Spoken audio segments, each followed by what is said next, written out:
மாஞ்சோலை மக்களிடம் தமிழ்நாடு முதலமைச்சர் நடந்து கொண்டது அப்பட்டமான மனித உரிமை மீறல் என்று புதிய தமிழகம் கட்சி தலைவர் கிருஷ்ணசாமி தெரிவித்துள்ளார். கிருஷ்ணசாமி இது தொடர்பாக கண்டனம் தெரிவித்து அறிக்கை வெளியிட்டுள்ளார். முதலமைச்சர் மு.க.ஸ்டாலினை சந்திப்பதற்காக நெல்லை மாவட்டம் மாஞ்சோலை தேயிலை தோட்ட தொழிலாளர்களை அதிகாரிகள் அழைத்து வந்து பாளையங்கோட்டை சேவியர் கல்லூரியில் தங்க வைத்தனர்.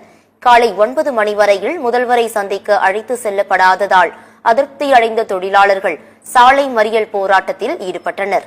பின்னர் அழைத்துச் செல்லப்பட்ட தொழிலாளர்கள் 6 பேரிடம் முதலமைச்சர் ஒரு வார்த்தை கூட பேசாமல் மனுவை மட்டும் வாங்கிக் கொண்டார்.